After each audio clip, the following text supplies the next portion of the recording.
All right, hello. Let's see here. Sorry, just gotta clear the throat. All right. So, I was sitting in my bed, as most people do, at I think it was like 3 or 4 in the morning, and I was thinking, hey, there are fish tanks where there's like a terrarium part of it, right? There's like a terrarium part for like some sort of animal, like frogs or I don't know, something amphibious. So you've got like the fish tank with the fish, and then you've got like the terrarium also in the same tank with ants or something. So I was thinking, what if I put the ants in the aquarium? Yeah. So this is going to be very confusing, as it should be. So my plan is to construct a modular ant habitat so that we're able to expand. Oh, I think I'm too close to the mic. 1 second. How's that now? That better? I'm not blowing out the mic. All right. So what's gonna happen is we're gonna set up a modular system. I need to make sure that it's somewhat expandable. Um, I'm probably gonna have to build everything from scratch because as you probably could guess by now, there's no ant underwater ant colony like pieces that I can construct things with. So yeah, we're starting construction. I built something earlier that kind of exploded. Don't ask. So the design is going to be very different now. So what the design is going to be, well, I'm going to show an image of it. When I'm editing this, I'll just put an image in. Hopefully you're not just staring at a black screen the entire time.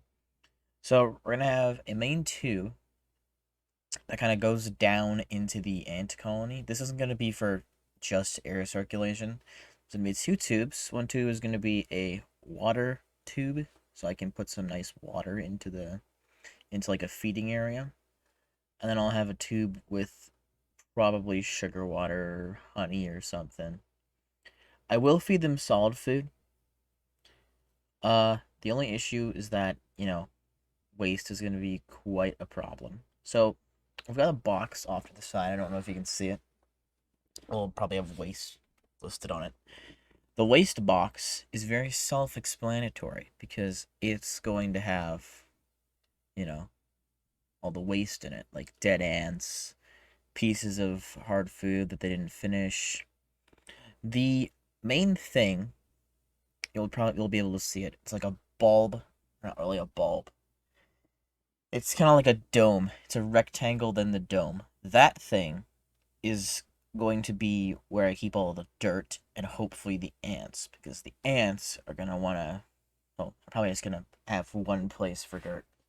I'm gonna put like kind of like a sheath around that, so we can actually see the ants, so they're not like terrified of all the light, because ants do not like light.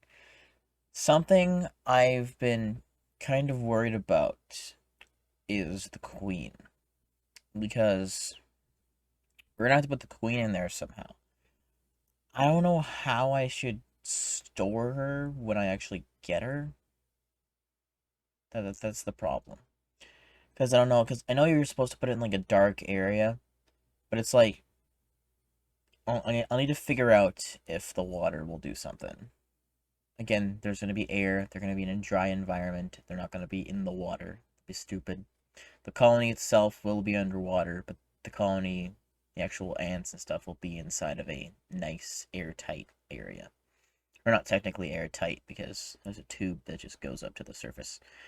Our two circulation devices are going to be two aquarium, like aquarium airline things. I forgot what they're called. They just kind of shoot air, which is what we need.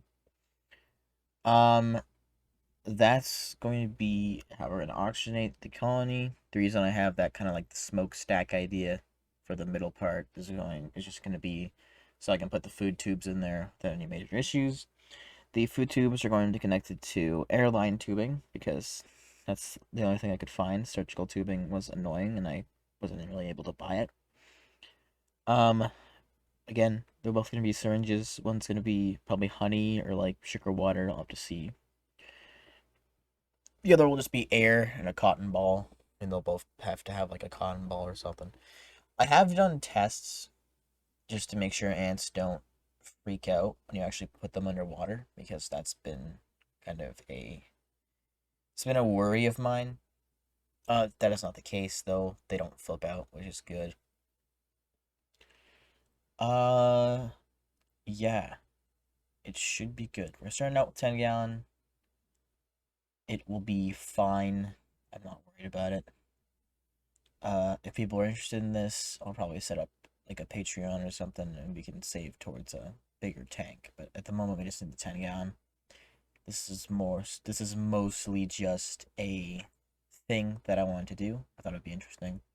I have an under. Don't worry. I have an understanding of ants. I have an understanding of what they need. And I have an understanding of how things that live on land usually need air. So, every time I pitch this idea to someone, they're like, ants need air, right? And I say yes, because I have more than two brain cells. So, it'll be good. The video is probably getting long. I'll have to check. About 6 minutes now. So, it should be interesting. We're in the testing phase, we're in the construction phase. We just want to make sure that this is gonna work, or this can be circulated for multiple days without any major problems. I want to make sure the ants are safe. I don't want any ants to drown because that would suck. We're going to set up some valve systems kind of as a airlock. We'll have to see if we can automate it. That'll be annoying to do, but it is possible. Uh yeah. Thank you for tuning in. I'll probably have some nice graphics because at the moment I'm just kind of staring at a black screen, you see. So yeah, hopefully people are interested. If they are, want to expand it, then let me know. That's I4Science signing off.